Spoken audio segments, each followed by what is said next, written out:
This week on Storytime at the Rubus, we finally got a report on the Jums World Tour.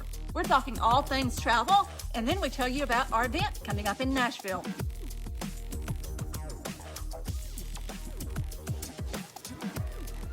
Welcome to Storytime at the Rubus, a weekly podcast about Bonnaroo and other festivals. I'm your host, Charlotte.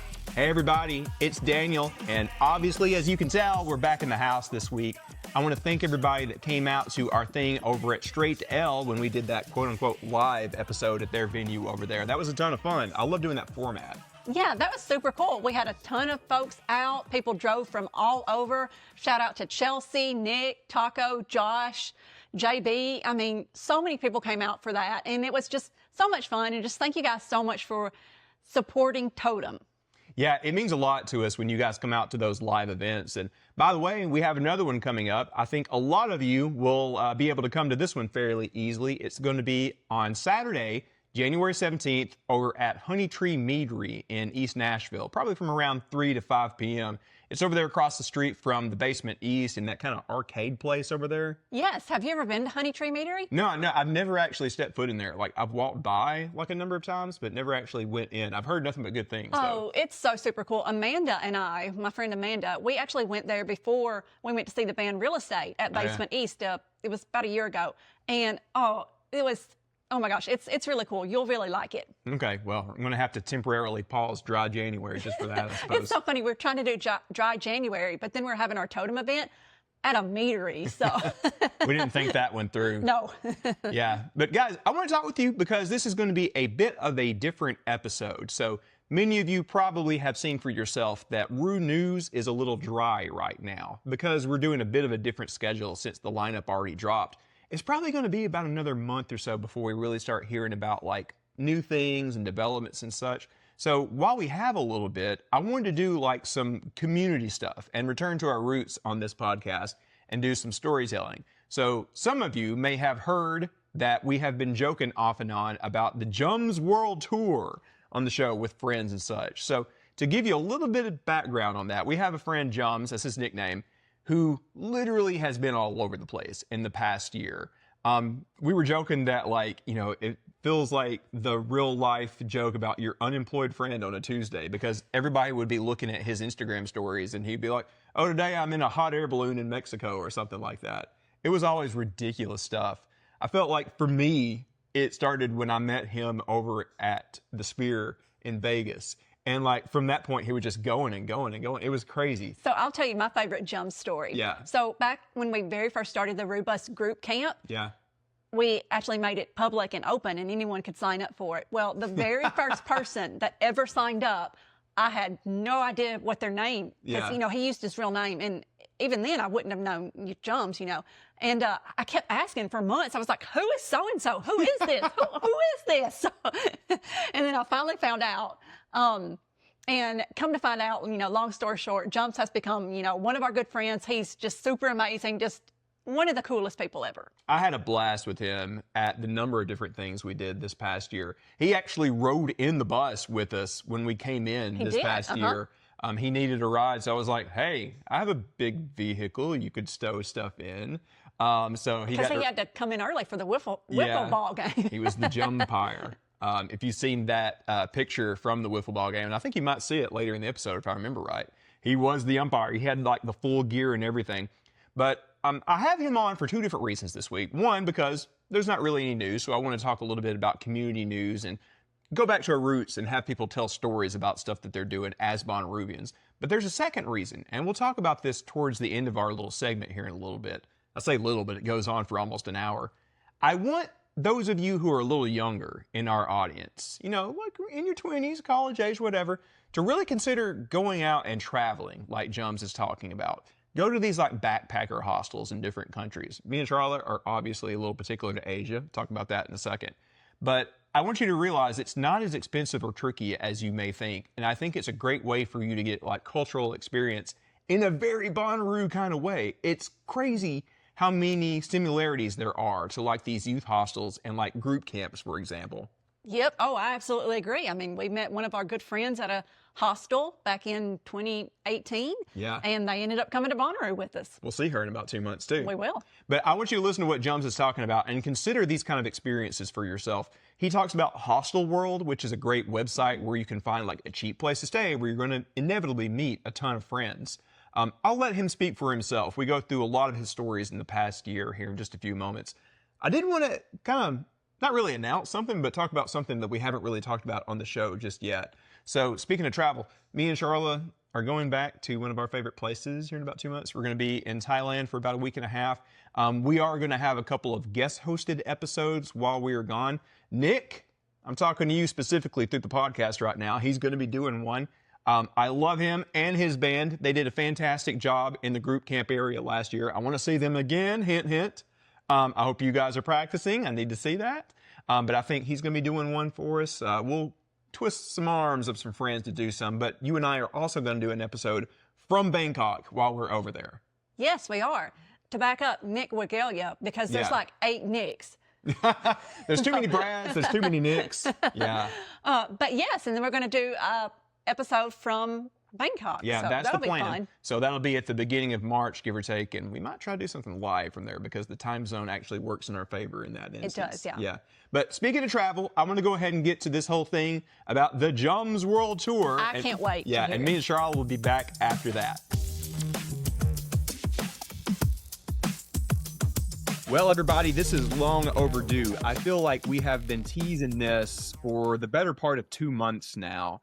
We have a friend that has literally been traveling the world over the past, 6 months, I want to say, give or take? I mean, I think the travel started in February, so better parts of 10 months. Yeah, we got a lot to talk about. But yeah, everybody, we finally have Jums on to talk about the world tour. Now, for anybody that doesn't know you super well, can you give us a bit of an introduction, like where you're from, how many Bonnaroos you've been to? Yeah, absolutely. Yeah, so my name's Jums.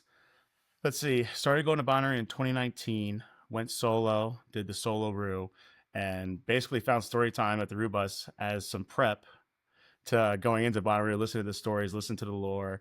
And ever since then, I was actually way too shy to go up and introduce myself to them back in 19. And when we came back in 22, I just remember going to the bus and was just like too shy. I didn't want to talk. But then once they got their Discord up and running, I've been going to Bonnaroo ever since, and then joined their camp, fortunately, back in 23 and ever since. And no, it's been a blast. So long time listener, first time on the show. You do not strike me as someone that is too shy whatsoever, considering some of the misadventures you and I have gotten into with friends. Oh, absolutely. I think for me, I just need an introduction. And then I think once the doors open, then I'll be all over it. So, I'm kind of the same way. Like, I know that most people that know me either through this or like Bonnaroo stuff kind of think of me as like extroverted, but actually I'm a combination of both. If I'm in a place where I don't know that many people, like I get really quiet really quick because you kind of have to like fill the room out before you kind of like know how much you can put yourself out there, Oh, absolutely. You got to figure out what kind of humor they're into, or sometimes you just got to take a leap of faith, and that's how you got. But I think that's how some of those good friendships start for sure. Yeah. I hope we can encourage people to like feel as if you are in a good place to be your extroverted self when you're at Roo, because literally nobody is judging. People want to see the most wild version of you, right? Oh, absolutely. Because I've always been told, oh, you seem very extroverted. You get to get along with everybody. But I think for me, it was like that awakening was at Bonnaroo 2019, being solo and basically just being completely free and talking to anybody and everybody. And I think it was just incredible. The people that you meet along the way.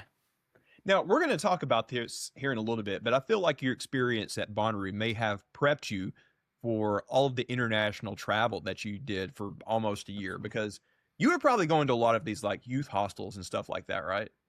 Yeah. So actually, very new to the hostel game, probably within the last year and a half, 2 years, but definitely well worth it. And yeah, I think that self-reliance and just being organized is half the battle of being able to take on world travel or even a Bonnaroo. Yeah. All right. Before we jump into this, I want to get one thing out of the way. Like, I'm seeing your room for the first time. You've got all this art and album covers and everything. And also, can you please show off that tracksuit that you're wearing? I didn't realize that was merch from last year. Merch from last year, but the size is a little snug. As you can see, I may have gained a few pounds on the world tour, but you know what? I was like, it's a nice little core memory from the short-lived 25 that we had. Yeah. What do you got on the wall back there? I see those albums, but you also like went to the Masters. You got one of those like Rue posters. Yeah. So I got, what is it? Yeah. Show us around. So I got the little 2017 Masters. That's a whole story in itself, but basically got a call on a Wednesday night, drove through the night, drove my VP, and got to go to the Masters Thursday and Saturday and golf down there. So it was just incredible. So, but as a lot of people, if they follow me, they know that I love golf. So the Masters was just a huge bucket list for me. You know, somewhere Pawpaw Josh is listening to this right now, and he loves you and also hates you at the same time. But we love each other at the end of the day. Yeah, we have some unfinished business from this year. We have our Wizard staffs that we're going to be whipping out this year at the Monkey Bar. But then I was kind of doing like a little ode to my Spotify Wrapped. What I got here? I got Krungbin. That's cool. Krungbin, Lana Del Rey, 21 Pilots, Mount Joy, and Millennium. Those are kind of my core listening rotation. If you'll say per se. Yeah. You and I were together on the rail at that Krungbin show 2 years ago. That was one of my favorites, like post-pandemic, man. That was a great show. Oh, incredible. I mean, yeah, especially being front row and just kind of just feeling the groove and don't even get me started. That was just an incredible show. That was a fun night. All right, well, let's get into the story. You have like almost a year's worth of stories that we're going to try to cram in about a half hour or so. So you said it started in February. So I told you, let's go through the whole thing chronologically. And you sent me a couple of pictures we'll show along the way. So when did the world tour like officially start in your mind? My mind, the official world tour started at the end of February. Because long story short, got laid off at the beginning of February and was kind of just shuffling around and figuring out what I want to do with my life. And I just said, you know what? Let's just, I got a little war chest built up and got a severance package. So I was like, let's just do it. And then also another long story short, my dad has Alzheimer's. So being able to just spend time with him. And so with this world tour, it was travel, home with him, travel, vacation with him and such. So kind of just getting the most out of it this year, which I think was super fun. And I'll definitely remember it forever. Yeah. Well, tell Dad we said hi. How's he doing? Oh, absolutely. No, he's doing good. Just got back from him. I was with them all December. Good. Yeah, so it was good to spend the holidays with them. I guess like not morbid, but kind of fun is he basically gets to watch all of his favorite TV shows and movies for the first time, like every other day. So, and watch his favorite series. He loves Breaking Bad and Better Call Saul. So we watched through those and he's like, man, I haven't watched this show in years. And it's like, you watched it last month, Pops, all the way through. Yeah. So it's actually kind of fun. But so end of February, literally bought a ticket the morning of and went out to Arizona to go with some friends and their families to go to Extra Innings Fest in Tempe, Arizona. So bought my flight Thursday morning. 3 hours later was on the flight to Arizona. And bought a festival ticket for that weekend. And headliners for that was Casey Musgraves, Lumineers, Kings of Leon, Red Clay Strays. Man. So incredible. So it was fun. That one is one that I've obviously been very interested in. How did they mix in the baseball aspect to things? So we didn't get to get too much of it, but they have a kind of like a third stage, not really music, but I think this year was hosted by Ryan Dempster. And they had a few MLB players, like I think Coco Crisp was there as well. But they have a few players that come and they kind of do like a little, kind of like a little round table, kind of like Q&A on the stage. Yeah. And it was pretty cool. They call it the left field stage, I believe, because the main stage is called center plate or home plate. And then kind of like looking at it left field is that stage where they had that. And it was a very cool setup. But yeah, didn't get too much into the baseball stuff, but it's actually pretty cool because they have the weekend before called Innings Fest, and then the weekend after it's called Extra Innings, and it's a two different lineup setup. So I think pretty cool. I know they still do the one out there in Arizona for like the Cactus League, but I don't think they're doing the one in Florida for the Grapefruit League anymore. I don't think it sold as well. Yeah. It seems like it would be the other way around, but whatever. Right, you'd think. And then kind of with that, we saw Reds and Cubs spring training game out there too, which was pretty cool. First time actually doing spring training, and I can see how it is. Like, it's a party. Yeah, it's a lot more of a party than going to like the full MLB park, and it's a lot more intimate. There's only going to be like a couple of thousand people there, and the ball players are like way more prone to hang out and come sign autographs and take pictures. I will tell you, you're talking about some of the retired players. I've learned through my time chasing baseball stuff like I'm a deadhead or something. There's nothing that retired players love more than just hanging out with somebody that's really into the game so they can tell their old stories. Like, oh, absolutely. One of my favorite memories is sitting just one evening hanging out with Steve Avery, just casually talking about the 1995 World Series as if it was just, something everybody gets to do. Right. No big deal. And it's kind of like the whole thing. It's like, oh, what's he thinking about? He's probably thinking about other girls. It's like, no, I'm thinking about that one random shortstop in 2003 and how David Ortiz and the Red Sox broke my heart in 2004 and that ALCS. But that's another story for another day. Well, yeah, you're a big. We got to rip this Band-Aid off. You're a big Yankees fan. I won't big hold Yankees it against. Fan. Yeah. Yep. Dad's born and raised New York, and he always says third generation Yankee fan. And I think it's not that hard. Growing up, Yankees were pretty good in the 90s and 2000s. So kind of stuff. Yeah. Don't remind me. Yeah. Don't remind me. Yeah. We got to go see. I think I did. I think I did that when I was down in Texas. I think I sent you and Papa the Braves. I think it was like, what was it? The 97 or 98 World Series. And my dad has like the DVD collection of when they played in the World Series. Yeah. And I was like, sorry, guys. No. I unfortunately know that all too well. It was 1996. The Braves were up like 2 or 3 games, and then the Yankees came back and won. But we won't talk about that anymore. We won't talk about that anymore. No. Hey, so you sent me a couple of pictures. I think I have one that might be from Arizona, if I'm remembering right. So is this the same time that you were out there for the baseball music festival? No. So I think the one in the desert, right? That one. This one's actually in Zion National Park in Utah. Okay. Yeah. So this was later. Yeah. So I think this was in August. Okay. So we're jumping when I was ahead. out there. Well, you were talking about the desert, so let's go ahead and talk about that. We'll talk about everything else chronologically. But what were you doing out there? Yeah. So,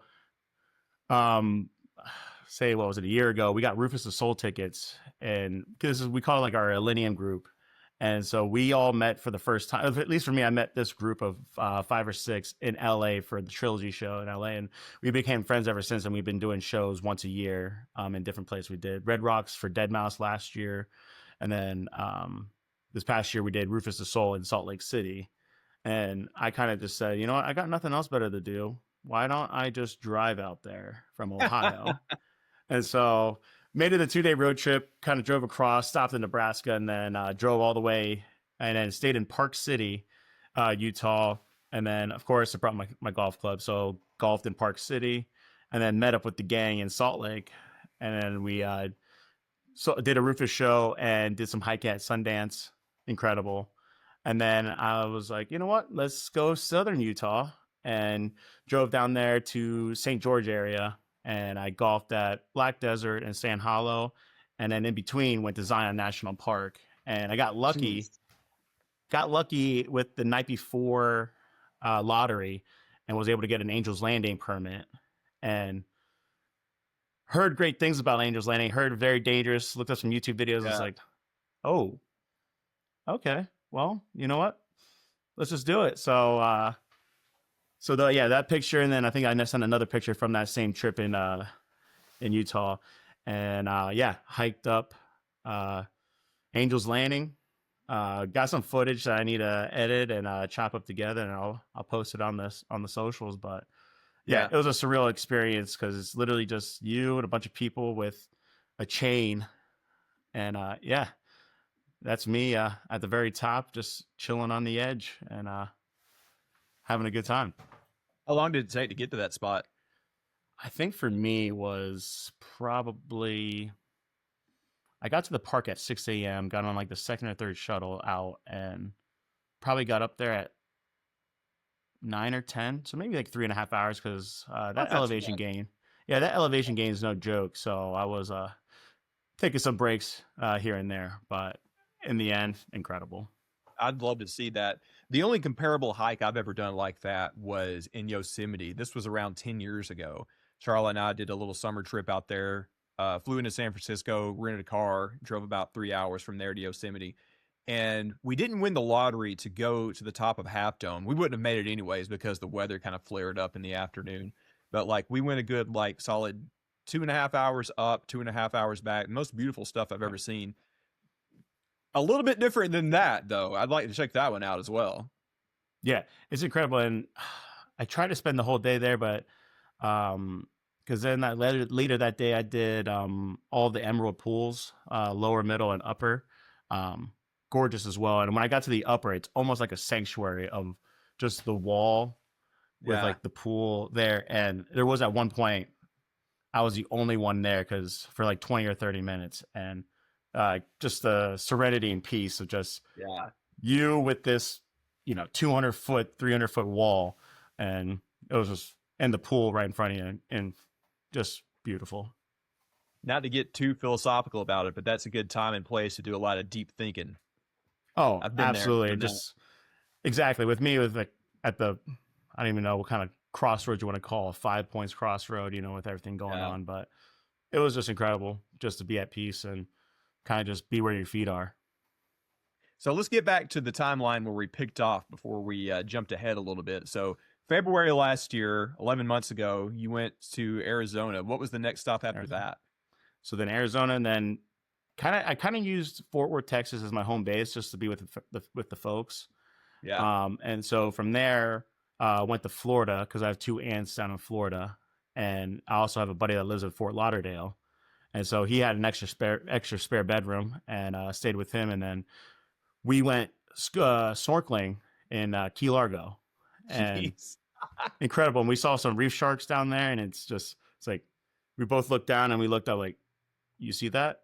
And we're like, yep. But so that was it was pretty cool going down there, a short trip from Fort Lauderdale. And then from there, I think I sent you a picture, and then I drove up to the Players Championship, which I think was about 3 or so hours, and just absolutely incredible. So I'm not really a golf guy. Where is that?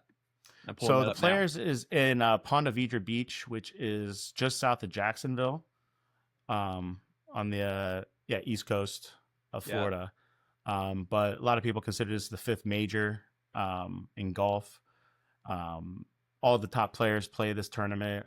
It's iconic because the hole behind me is an island green. So this is the 17th hole at Sawgrass. And basically, if you miss the green, which is pretty hard to hit in the first place for an amateur, of course, but you're in the water, so you get a penalty. And even the pros have a tough time getting it on there as well. But it was just incredible because beautiful weather, March in Florida, can't beat it.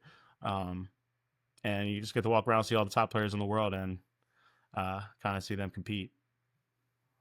Did you hit that green? I'm sorry. I wish I could.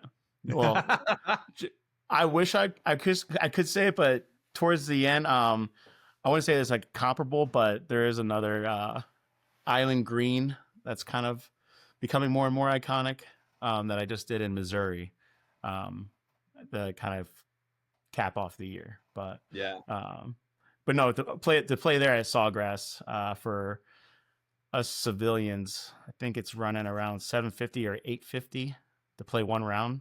Oh, screw that. And not including your tipping the caddies, and other stuff. And that's before you even hit the pro shop to, get any merch if you want. Yeah. All right. So that's around what, March, April-ish of last year? So that's like February, March. Okay. Time so frame. I know one place you were at in April because we were there together. We met up with the crew in Vegas and had some unspeakable adventures. Exactly. That was another one where I was just like, hey guys, keep me in that sub Discord of the Vegas trip for the Sphere, because I might side quest over there. And eventually was able to score myself a ticket to Dead and Company. What was that? April 24th or 20 something. The wild thing to me, and I'll tell you my side of the story. We were there for the first half of that show before the intermission. We were all in a row together. And, you know, I'm going upstairs with Evan to go get a drink, and he's going on like, oh, man, John Mayer's the best. I can't believe this. Of course, classic Evan. We go back there to get beer, and all of a sudden you disappear like it's no big deal. Like, oh, hey, guys, what's up? And we're like, what? Where have you been? Like, no. And we found an extra seat near us where we could sneak you in. That was such a good night, man.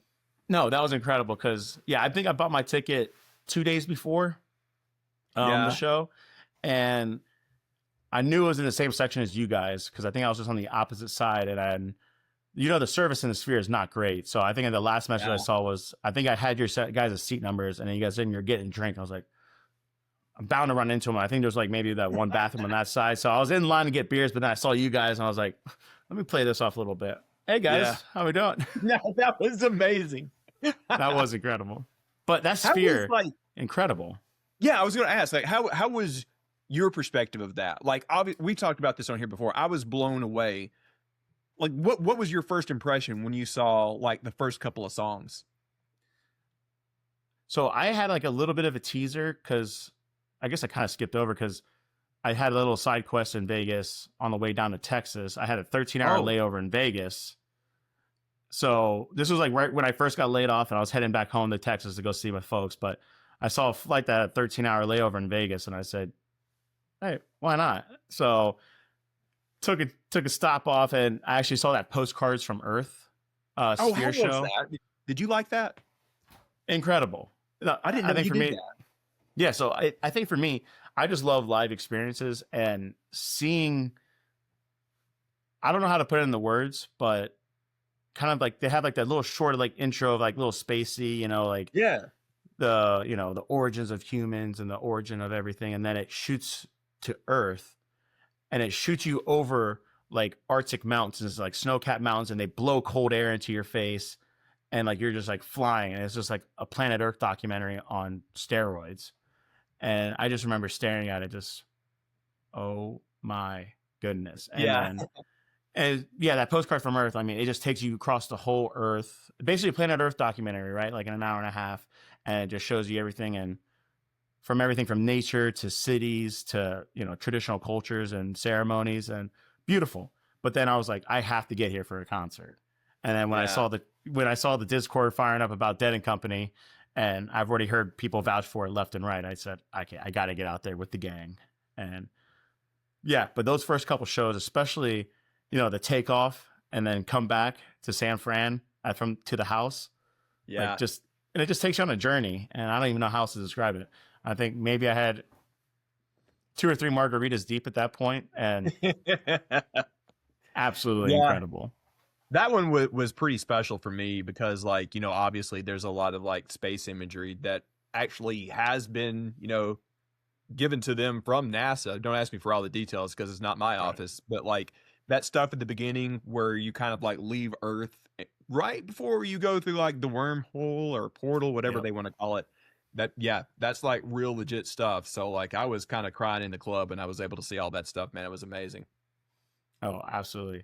Because I think what helped for me was I was never into jam until 2019 Bonnaroo, when I saw Fish and Sun Squabby and all those kind of jam. And I was like, I get it. And ever since then, I've been chasing jam. And then during COVID, that's how I got into Goose, because I just watching their live streams. I was like, man, this Goose band's not too bad. And then come full circle, and I'm fully into jam. And then obviously I know the Dead are basically the founding fathers for the most part, and been getting into their music the last handful of years. And I was like, you know what, got to do it with the gang who love the Dead. And it was perfect. My story is very similar. Like my first real experience was at Bonnaroo 16. Before that, I was like, jam stuff's okay. I don't really get it fully.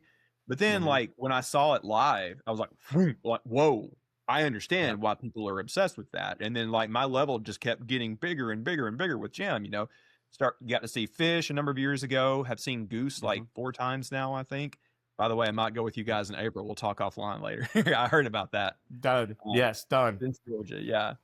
But yeah, that whole experience at the Sphere was awesome, obviously, because of like the giant screen and like one of our favorite bands and everything. But for me, it was like so cool because like to have like a half dozen or so of like some of my best buddies there to experience it, along with us, like that was awesome. And also like all the crazy adventures in Vegas. That was a highlight of the year for me. I was able to dig up one of these pictures while we were talking, like that was one of them I had with you in it too. We were like way up in the upper deck, but it was like totally worth it, man. No, I think that's arguably the best spots you want to be. That 300, 400 level, I think, is where you want to be in the Sphere, no doubt. Yeah, that was pretty cool. Like everything was like right in front of you. You didn't have to like crane your neck to look at like crazy stuff that was happening above you. I would like to try it down the floor in the future for like another band that I'm dying to see over there, but like I know it's going to be way different and I might not like it as much, Right. We'll see. Absolutely. Well, let's jump ahead. Like all of our. Oh yeah, go ahead. And that Vegas trip was the birth of Sunning Around the World as well. Okay. I was going to get to that later. We were at the pool when that whole thing started. Do you want to recount that story? Yeah. So I think what kind of was just, we were just chilling by the pool. I think this was up in Old Vegas. This was the day after the show, right? I think so. Yeah, it was. Yeah, because I flew in day of the show. Yeah. Yeah. You know how I remember? It was at the pool at the building that was the Plaza Hotel and Back to the Future 2. That Biff takes over and turns into the casino. Yeah. Yes. So what kind of birthed that was just kind of the day of recovery, right? We're just hanging by the pool, just hanging out, and I'm laying on one of the day beds, and I'm just trying to stretch out a little bit. So I low key just kind of like a little happy baby pose, grabbing my feet kind of, and then I don't know who it was. I don't know if it was maybe Skylar or maybe even you, Daniel. But I remember. Are you sunning your cheeks right there? Are you sunning? Maybe Shayna too, because Shayna was on the bed right next to us too. And I was like, wait, what? I was like, oh shoot. It does kind of look like I'm just pointing to the sun god right here, cheeks out. And then Maddie came over there and just held him up too. And I think ever since then, that was the birth of Sunning Around the World.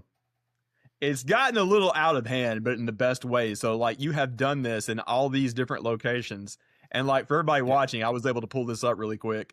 All right. So this is literally the Instagram is Sunning Around the World with the little underscores. So like, yeah, here's Jums at like all these crazy international locations sunning his butthole. Amen. I love how you have all these iconic places like the Sydney Opera House. Where's that tower right there? That's the Seoul Tower in Korea. I'm not logged in on there, but you get the idea. Yep. Where was your favorite place to shine your butthole? You're never going to hear that question on any other podcast. No, you'll never hear that. This is a world debut. Man, my favorite place. I want to say. Shoot, that is a good question, but maybe one of my favorites is I think I did it at Zion. I think I did it on Angel's Landing. Yeah. Just doing it at altitude. And I think for me, what I wanted to do, the best part about this whole account is I never broadcasted it. Obviously, you guys knew about it because it was a Bonnaroo inside joke and everything. And then I was just like, you know what? Let's just do it. And then all my friends that are non-Bonnaroo people started screenshotting it and sending me text messages like, yo, this you? Are you okay? Everything okay? And I'm like, yeah, I'm good. Hey, trust me. Hey, you don't have to worry about anything. It's like an inside joke with my Bonnaroo group. But I was like, hey, since I'm doing this, I might as well shine my buns around the world as well. Hey, it's a health exercise. Absolutely. My favorite is always when you're in these crowded locations and there's inevitably like some lady that's just looking over their shoulder like,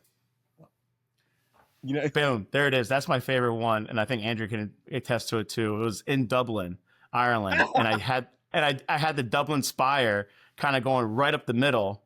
And if you look to the left, there's a guy with a face like, what? Yeah. And my biggest thing and like kind of my life motto is if you're doing something embarrassing, you're never going to see these people again. So yes, exactly. Why let it bother you?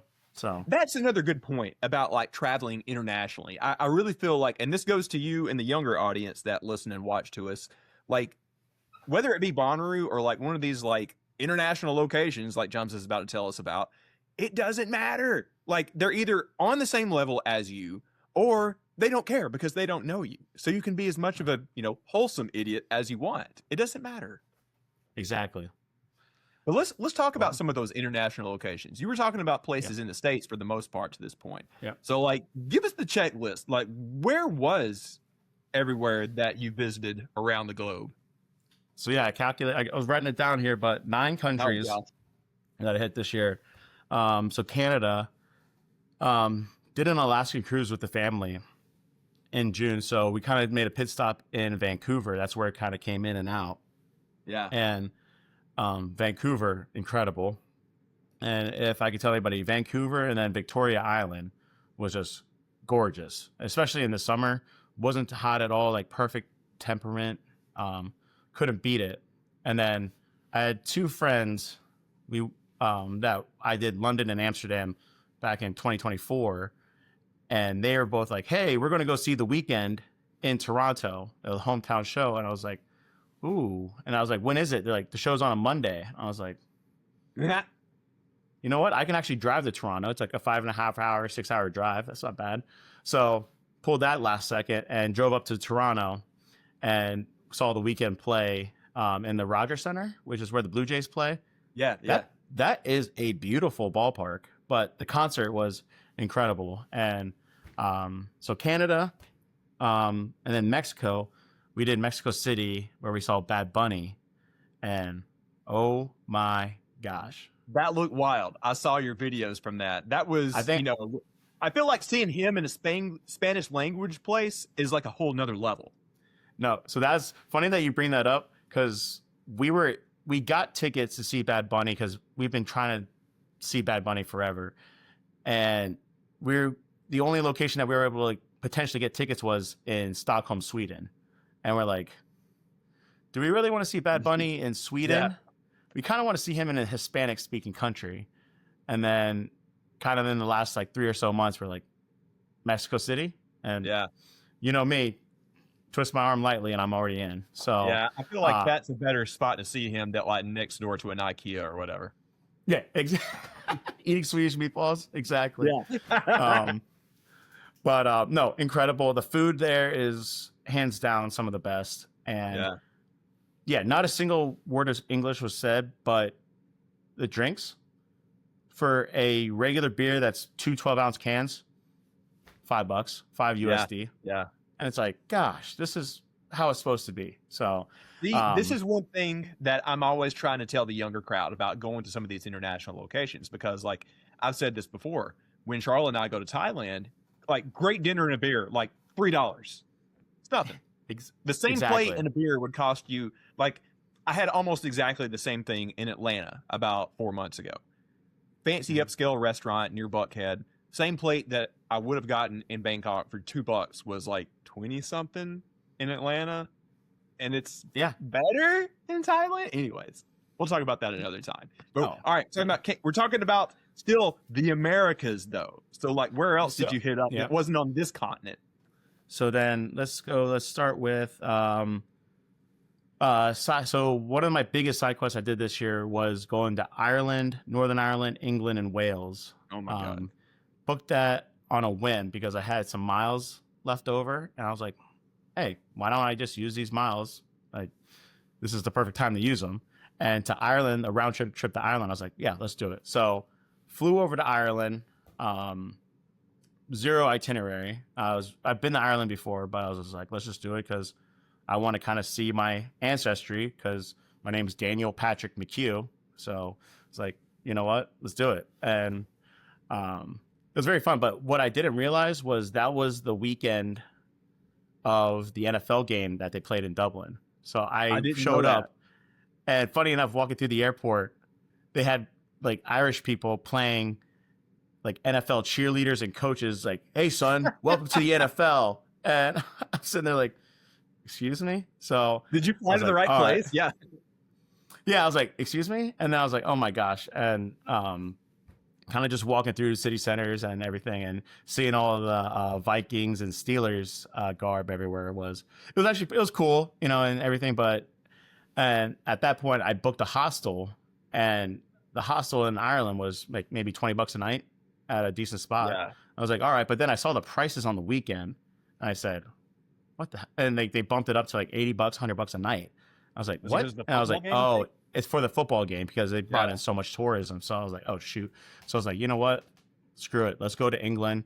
Chelsea is my football club that I like to support. And I was football. like, oh, exactly. And they had a match. So Chelsea had a match at home at Stamford Bridge. And I was like, let's do it. All the flights though from Dublin to London were just insanely priced. So I looked up, got a ferry for I think $35. So I took a ferry, literally plane, trains, and automobiles and boats at this rate. And so I get on a ferry from Dublin, takes me to Holyhead, Wales.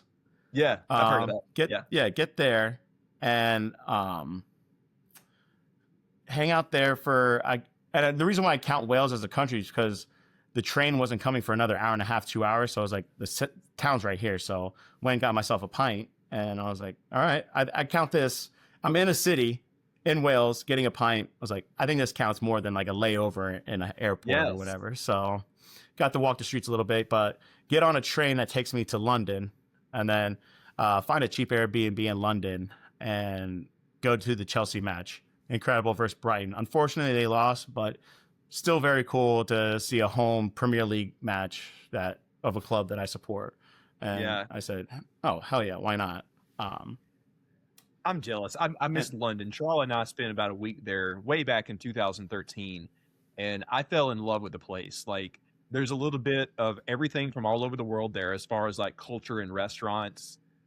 You can't walk a block without seeing one of those blue historic markers. It'd be like Winston Churchill took a poop here in 19 whatever, you know? There's like so much like history with all the museums. I mean, granted, a lot of it's stolen from other places, but it's still nice to see, you know. Absolutely. But I love that town, man. I'm glad you got to see that of all things. That's a pretty cool piece of culture over there, obviously. And I'm very disappointed in you that you went to these pubs and a football match and didn't get into a fight. No, they're actually friendly. I was like surprising, but I do have to say the chanting and cheering was incredible because the away supporters were right next to me in the section, and those Brighton fans were loud, and just some of the cheers that they were making up on the spot were incredible. And then kind of funny, another side quest in London. It was like late night. I was just like, kind of what's going on, and they have the 70mm IMAX there, and their one battle after another came out, and I was like, you know what, screw it. So went and saw that there. So it was kind of fun to just go there, and it was kind of a fun little tidbit because they were like, well, guess what, guys? This is the only print in 70mm that is being played around the world other than the US. So it's like, wow, okay, that's cool. That's a fun little tidbit. But so that was like, I just spent 36 hours in London, then got a one-way flight to Belfast up to Northern Ireland, and went up there and hung out 2 nights up there, and just cool. I just walked around Belfast basically all day. And this was at the end of the Ryder Cup, and was pretty cool was Shane Lowry, who's Irish, making that final putt to win it for him in Ireland, like in Northern Ireland, and just seeing everyone just going ballistic at the pub. And I was just like, okay, kind of sucks, you know, America lost, but at the same time, it's kind of cool to experience this. Wow, to be there for the home team. Yeah, that's pretty cool. Exactly. And then, so then from there, Northern Ireland, back to Dublin, and then spent a couple more days kind of just pub hopping, finding the best Guinness. And then from there, Dublin back home. And, Now, wait, there's more, though, because you went to another one of my favorite areas, two or three of them, actually, on the other side of the Pacific. So tell us a little bit about those adventures. Yeah, so this was, what is this? This is late October, November now. So I figured, you know, I had this time off. My mom goes to Korea every year in October. So I was like, Mom, I have the time now. I want to go over there, you know, see some family. So go over to Korea. First stopped in Seoul, saw one of my cousins there, and then met up with my mom. And then we went down south and kind of just visit all the family. My mom, she grew up on a farm in Korea. So it's just interesting to see just like the different side of life of kind of that kind of upbringing and just kind of walking around where she used to, grow up and kind of kicked it back in the day, and then kind of just seeing other cousins and seeing where they're at. A lot of those cousins have had kids now, and so it was cool. So I spent about 2 weeks there in Korea, and then looped it back up to Seoul. And very naive of myself was, since I'm going to Korea, I'm in the Eastern Hemisphere. I'm already on that side of the world. I might as well just go to like Australia or something. Yeah. No, wait. I want to get to that in a moment, but Yeah. 2 questions for you before we move on from Korea. Yeah. So like, how far from Seoul was like their neighborhood where you went to like those places? Like my mom's village is probably like a 4-hour bus ride. Oh, that's not too bad. I think so, from Seoul. So I was just curious about the geography. Yeah. Now, question two. the geography in Korea is incredible. Oh, just I very know. mountainous. Yeah. I had a 2-hour layover at the Seoul airport about 5 or so years ago, before the pandemic. So it's been longer than that, I guess. And like just coming into there, like seeing the mountains that looks like one of those freaking Avatar movies is insane. But Exactly. this leads me to question 2, because now I'm going to be there for 2 nights here in just a couple of months on like a long layover kind of deal, like you've been talking about. What do I need to do in Seoul? Where would you send me to? Man, Seoul, like that's like a hard loaded question, because Seoul is, I think, top 20, top 10, most populous cities in the world, I think. So it's just crazy how much I'm trying to think. You got 2 days there. So seeing some of those kind of like ancient cities, I can't think of the names, but doing like a quick tour through there. And what's actually kind of cool is like there's traditional costumes that you can rent and dress up like they did back. Yes. I didn't realize this was a thing, but they have like shops all around those, not temples, but they're just like, traditional, kind of like the Forbidden City, kind of like those kind of type of cities, and they're still intact, but like there's costume shops where you could dress like traditionally, like what they dressed up back then in like the, 13, 1200s. Yeah. And like that, and like people would wear that and do the tour and kind of get like photo ops, like doing that. So definitely, you could definitely do that in 3 to 4 hours. We'll see. I don't know how I'm going to look in one of those fits. I have seen something similar. There was like this slightly touristy mall in Bangkok that I was at a couple of years ago, and they'll do the same thing. They'll dress you up in like traditional stuff and like take one of the pictures or whatever. But it kind of struck me as like one of those things where like you go down to the beach or Gatlinburg or something around here, and they put you like in these clothes that make it look like you're in the Old West and just robbed a bank or something like that. Exactly. No, that's exactly what it is. Yeah. Yeah. But okay. I'll take a look at that. I know we have a good friend over there that I've talked about on the show before. Her name is Ashu. We're visiting her and her family, so she's pretty much going to be tour guide. But I want to look cool. I want to be like, hey, what about this neighborhood I've heard about? You know, so yeah. Because like for me, like I stayed west side just to kind of be closer to the train to get to the airport. But that was a very cool. I forget the name of that. Like, but it's like a university area, so very young, but very cool. I stayed in this hotel that was connected to like a 5-story mall. And if you're into anime, anime and K-pop, there was like 3 floors just devoted to everything anime, everything K-pop. And I was like, just walking through, I was like, holy, I didn't even know half of this existed, but incredible. And then I know like your standard touristy traps like Itaewon and all that stuff, kind of like your young, more commercial. Like it's not bad to walk through it and, take a lap just to kind of just get a feel for it, but see their little flavor. But I always tell people this. You can get some of the best food like in the subway station, or you probably know this too. Like in Thailand, like the street vendors, like the street food. This is not your standard like street meat you'll find like a major city. Like a hot. Hey, I'm not bashing the New York City hot dogs or anything. I'm just saying it's that those are good in their own right, but in Korea it's just a whole nother level and a whole different game. Yeah, that's like one of the top 3 things I'm looking forward to. So we're staying in the Gangnam area, yes, like from that silly song. Yeah, I've heard there's a lot of cool stuff and a lot of like good street food there. But since you mentioned it, yes, the street food in Thailand is. I don't want to start a fight with anybody, but I would say like the best in the world. Like you can go any street in Thailand, and there's just like amazing like 5-star quality food that some dude is like basically grilling off the back of his muffler on his motorcycle. You can get like anything. I will say for anybody that ever is thinking about going to that area, I would personally like only get noodles from like a restaurant because like when I get noodles from street food, like I get a little sick, but it might just be something I'm allergic to. I don't know. But like everything else, like rice based stuff, Yeah. just guess. But yes, I can't wait to try that in Seoul. That's one thing I'm really looking forward to. All right. Thank you for that detour with me. But there were other places on the other side of the Pacific you went to. So Yes. you hit up another one of my favorites, Australia, right? Yep. So then from Korea, went down to Australia. So we flew in.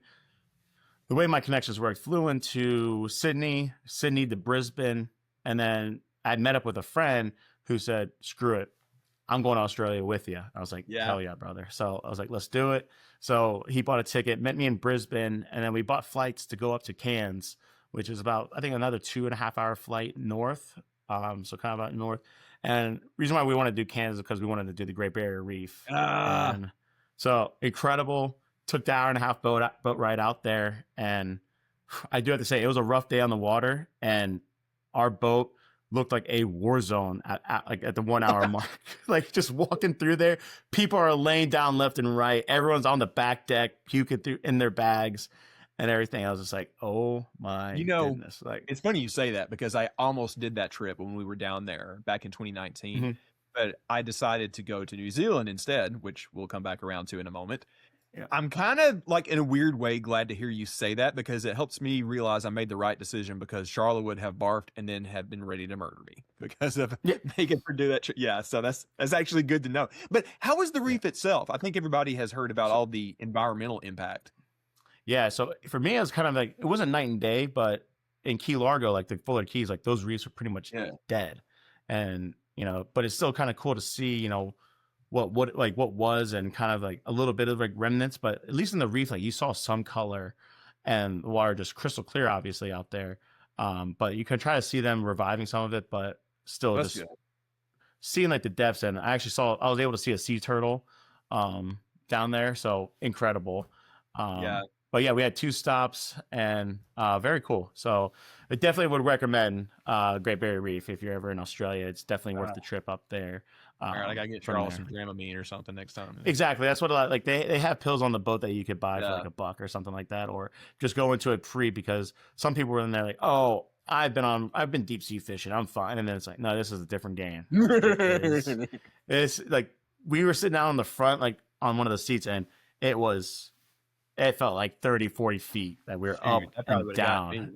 Yeah. Oh, I told my buddy if it was 10 more minutes, I think I was about to yak because I felt my breakfast rumbling. I felt it rumbling, but it didn't get to that point. So I was like, thank goodness. But yeah, so Great Barrier Reef, incredible. So we spent Cairns, just like 30 hours, I think. And from there, got our flight back to Brisbane. And in Brisbane, did a couple nights there, kind of walked around. And same with Cairns, hot and humid because with it being on the Southern Hemisphere, it's flip-flop season. So this was like their spring going into summer. And for me, I'm a sweater and was sweating through everything in Brisbane and Cairns. But Brisbane was cool. And so me and my buddy, we rented a car and we were like, let's just drive down the East Coast from Brisbane to Sydney and make a few stops. And from there, we went down to the Gold Coast. Was a little cloudy, but we said, all right, screw it. Let's get up in the morning for sunrise. We looked it up. Sunrise was at 4:35 a.m. at the Gold Coast. So we're like, hey, we have to do it. We're only here once. So we get up at 4:15 a.m. Our hotel's right on the beach. So we walk out to the beach, see this beautiful sunrise. And at that point, it's 5 a.m. now. And we're like, you know what? Let's just hit the road, get a coffee and let's just go. So from there, we made a few stops at some beach towns. What was it? Byron Bay and Coffs Harbor. And it's just incredible. The beaches, huge beaches, white sand, soft sand, water's crystal blue, feels fantastic. Yeah. And we probably spent like 2 hours in each town because, we have no itinerary. Let's just walk around, kind of go wherever. I want to see, obviously, I have some attachment to Australia because of reasons, but like when I was there, I was only in Sydney. And like Bondi, obviously incredible, but like to me, the hidden gem, you may have seen this. If you go up the hill from Bondi and go over this kind of like rocky area, there's a big like surfer beach. Did you go see that? That looked incredible. No, I think is that Manly Beach Oh, maybe? I I think can't remember no, the we name. didn't.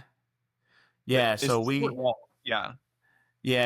but yeah, we just did the tourist thing. We went to Bondi, and we just like, you know what, Yeah. screw it. But I mean, it was still incredible because we got there like maybe 10:30 in the morning, and wasn't that packed. And then when we left at 3, we're like, oh, looked up, it's crowded, but it Yeah. wasn't like overcrowded to the point where somebody's like 2 feet away from you, trying to, sit down next to you. So didn't mind that. Like that. Me and Charlotte were there. It was a little tough, but it was totally worth it though. It's one of the coolest beaches in the world, obviously. Oh, absolutely. Yeah. And so we celebrated our buddy. Oh, go ahead. Oh, well, well, go ahead because we're going to talk about another island in the area in just a moment. But what were you saying? Yep.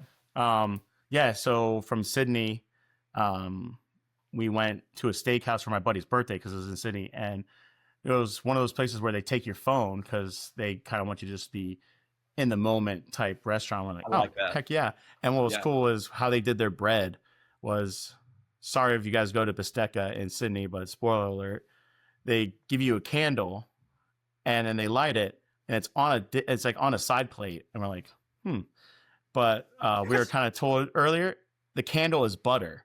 So the butter melts, like the candle melts the butter into the plate. What? And then you have a salt plate or like a salt bowl where you take the salt, pinch it into the butter, and you dip your bread in there to have like a salted bread. I was like, oh my gosh. And so incredible. And then from there, we drove from Sydney to Melbourne and did a couple nights in Melbourne. Incredible. And then I think this is where we're going to a short hop and a skip to New Zealand from there. Yeah, it's not far. We did that. It's about 2.5 hour flight. It's no big deal. Yeah. No, not bad at all. And so for us, we had obviously like big grandiose plans of, we're going to do all New Zealand. But after we were kind of budgeting through Australia, we're like, all right, this is getting expensive a little bit. So let's just do one town. Is not cheap. Yeah, I remember. No. And so let's just do one town. And from everyone's recommendation, everyone just said, you got to do the South Island. And we're like, okay. And then from everyone I've heard, they said Queenstown. Or like, done. So, we had our flights going in and out of Queenstown and absolutely incredible. Just beautiful. So you were only on the South Island. I haven't heard this whole story. I didn't realize that you were only down there. Now, I agree. Yeah. I think that's the one you want to go to. I mean, we're going to get to this in a moment anyways. Like, that's where most of Lord of the Rings was filmed. There was some on the North Island, but not a ton. Yeah, so we only did Queenstown. And, I think we spent about 5 nights. Yeah, Monday to Saturday. But breathtaking. I don't know how else to describe it. Now tell me a little bit about Tell me about this golf course you hit up in the area. I'm pulling this up. Yeah, so that was also another reason because we said, screw it, we're gonna golf. And in New Zealand, one of my buddies, the buddy that joined me, he has a buddy that works at the PGA in America, and he said, hey, where do we need to golf in New Zealand? And he said Jack's Point. And Jack's Point is just south of Queenstown. And we booked a little bit of pricey round, not horrible, and we rented clubs. But as you can kind of see, this is just one of the backgrounds of the holes of those mountains. And that's literally the Misty Mountains. That's the same mountain. Right? Yeah, exactly. Literally the Misty Mountains. And there's more photos of us golfing out and like with the lake right behind us, and just absolutely gorgeous. And so then one of the other trips that we did was we took a bus to the Milford. We did the Milford Sound cruise, and oh my gosh, just that with you're talking about like Avatar, before. It felt like we're in another world, and my eyes felt like they were deceiving me because I was just staring at these mountains, and then like it was a cloudy day, and you could just see another mountain on top of that with more waterfalls coming down, and you're just like, is this real place? No, that's truly what it was. And I was just like, what is going on here? And it was just absolutely, I think the cloudy almost added another layer to like the epicness of it. Cause it was just like, these mountains are just through the clouds, waterfalls flowing down, beautiful. And it was just, and I don't know how else to describe it, but just gorgeous, beautiful. I understand what you mean, because we got like a low key version of that experience when we stayed in Wellington. So I did like the inverse of what you did. We only stayed in Wellington on the North Island. It was just easier to get to from Sydney. I found like a good deal on a hotel. The actual production studio where they did all the Lord of the Rings stuff is there. You can do like a tour for like $30. So obviously I wanted to see that. But there's also like a hill that's, you know, not as tall as what you saw, but still pretty high. And there's a hiking path up there. Part of the path actually goes through a filming location from Fellowship of the Ring. It's the part where the hobbits are hiding from the Black Rider for the first time when they're leaving the shower. Yes. You can actually go there where they filmed that. But it was kind of cool because when you get to the top of it, it takes about an hour, give or take. You can see the mist between you and like the rest of town. Some things are kind of poking up. It's beautiful, man. Yeah. And Wellington, I would kind of compare to like San Francisco a little bit because it's all on like one big, beautiful bay. A lot of good seafood there. You know, it's like more like Australia, New Zealand brand of seafood. Yep. So it's kind of like seafood, but with a bit of a British flair because that's where, you know, some of the lineage comes from. But also, I will say another thing that I would point out about Wellington, other than the beautiful scenery and like the Lord of the Rings stuff, I don't know if you noticed this down in the South Island, but they are very intent on including the indigenous cultures there, which I really loved. Like the street signs are in their language. Like more than half of the Public Free Museum, that was kind of like their version of the Smithsonian, was like exhibits on like, hey, what did these people do back in the day? Like, how did they get around? Stuff like that. I thought it was amazing. No, incredible. Yep. They're very, very inclusive, more so than any other like town like that I've ever seen. I really loved that about it too. And I loved a lot. I learned a ton about the Maori culture down there. Yes. So I came in for the Tolkien, but came away with that. I came to really love it. No, exactly. Because one of the things at Queenstown, they had like the little, like the gondolas taking you up, and they had like those little brake cars. Have you seen those things like they call it like Mario Kart, like those little things that you take down the mountain? So we were doing that, and as we were coming back down, we were chatting up with this guy.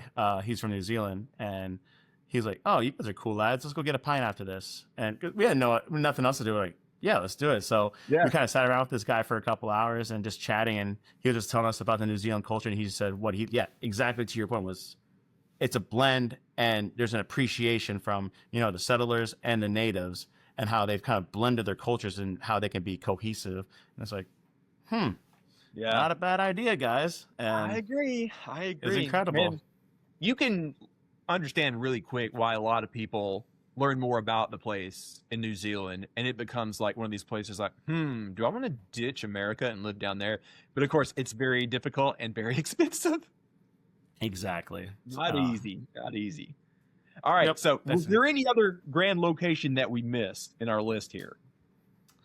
I don't think so. Outside of that, I think there was one other trip that I did where I drove from Fort Worth, Texas to San Diego. So I drove out west, went to San Diego, and then from San Diego drove all the way back to Ohio with a few stops along the way. Stopped at Sedona, golfed there for a little bit. I went through there once. It's beautiful. Yeah. It's absolutely gorgeous. And then visited Telluride in Colorado. Gorgeous. And then, did a golf trip with some friends in North Carolina. Some of the best golf there. But I think outside of that, I hit 25 states this year. So very cool. Jeez. Well, listen, I know it has been a hell of a 25 for you. I know it's going to look a little different because you're about to pick up a new gig before too long. By the way, hit up your boys' LinkedIn. Have you had any good leads on anything?